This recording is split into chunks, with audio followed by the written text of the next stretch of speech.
Hello. You gonna come see me, Bat Baby? Look who it is, everyone. Look who it is. Look. Hey, what if you to come over to the camera? Wookie her. Wookie this thing. Wookie this thing. Nice. See, that's the camera. You just get used to it. It's fine. How are you today, my dear? Nice. You're quite a girl. You sticking around? You gonna stick around for the whole thing? It's your call. Welcome to the 31 Days of King Juggernaut. I'm Karen Stever. Every day I am releasing a puzzle piece on my website, and I will talk about the character or the animal that's on the front of each puzzle piece, and I will also take it away so that you can see more of the cover. All right, doing that every day for the month of October, and then I'll show you the whole cover on Halloween. I'm doing a Facebook Live on Halloween, and I hope you'll join me for that. That's going to be the extent of my book release party. I don't socialize, I don't do red carpets, I don't do big bookstore signings, I don't do all that stuff. This is you and me, okay? And the Bat Baby, of course. So today's puzzle piece is the cat. The name of the chapter is, I believe, is this 14? Yes, Operation Calico Cat. So there's going to be a big rescue thing happen. This is Operation Calico Cat, and it's page 260. Who's trying to get a hold of me there? Go away. Swipe. Swipe. So I will read from page 260 of Operation Calico Cat. With his book under his arm, he opened the bedroom window and climbed out. This is Ian. It was hard to keep quiet while sliding down the pipe. It was damp and it kept squeaking. As he hit the ground, he could see Arnie and Annie in the living room. That's his aunt and uncle. He had to go stay with them. In the living room, yelling at each other, and it was doubtful they would be checking in on him for a while. Ian opened his book to the page with the shot-up car. As he walked around the automobile graveyard, he found that one that was similar. This is like Bonnie and Clyde's car that he's looking at. Walking behind him was a meow, and he turned to see the Calico Cat. Did you like my meow? Meow. She was so matted and dirty, yet cats usually kept themselves pretty clean, right? She ran ahead of him as she seemed to be going the same way and jumped into the open car window where she sat in the passenger seat. Well, that settled it. She would now be Bonnie Parker, and Ian ran around to sit behind the wheel. His door was rusted shut, so he climbed in through the window. Like most young children, sitting behind a wheel could spark all sorts of imagination, and he put the gas to the floor and pretended to drive out of there. Meow, Bonnie said, glad to have a friend too. As soon as she meowed, it sparked a bunch of meows from behind them. She jumped over the seat and onto the floor where she had made a nest out of stuffing from the car seat cushion. Kittens! A couple of her babies looked like the tabbies from Jackal House. One was orange, most likely from Wandering Daddy in the area. Ian peeked over the seat to see them, and he watched Bonnie lick their faces as they fed. So I want to share a couple things share a couple things with you from my childhood and from the Idiot Savant record. So there's a lyric on the Idiot Savant record in the song called Wee Bonnie Parker. Well, now you know Wee Bonnie Parker is a cat. She was a tiny lass, Wee Bonnie Parker, a pretty peach who was just barely alive. Her calico coat smelled of unlucky strikes, but I asked if she wanted to drive. I watched her drive.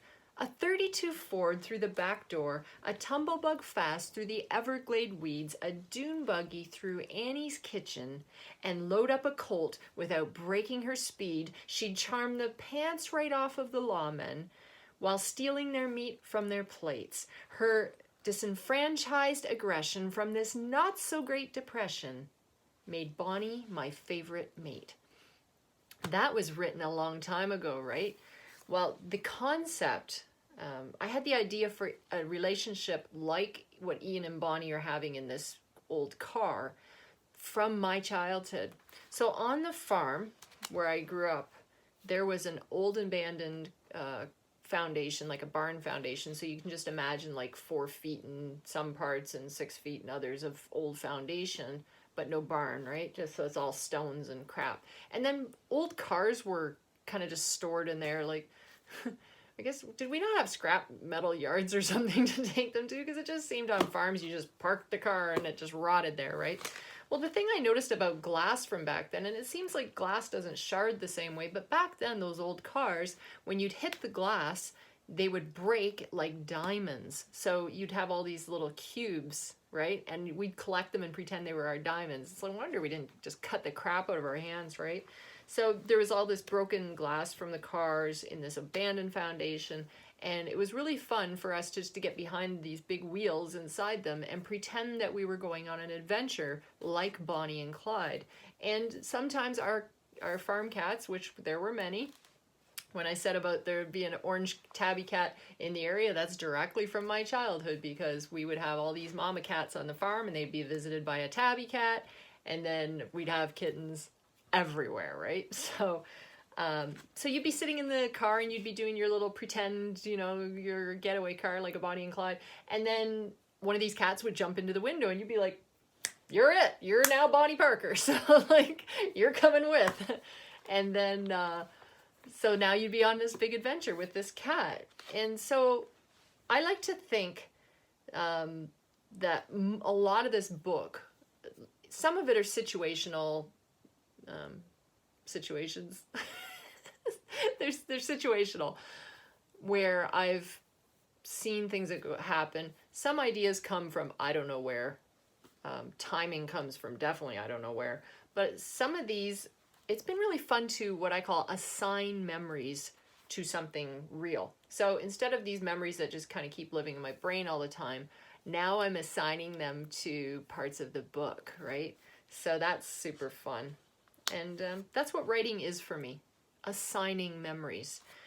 I'm sure in your life you have some things that really bother you, you have some old memories that won't go away, or you just have a memory that's nagging at you that needs to find a home.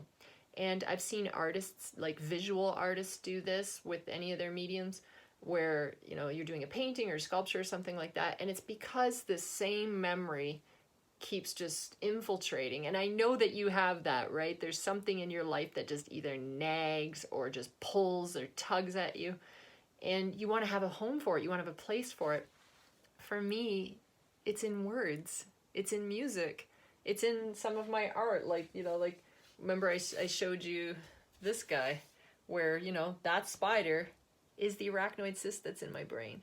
And I was able to just take this thing that was constantly nagging at me and actually put it into some kind of art. Sicko. I am the sicko. I was the sicko long before I knew I was sick.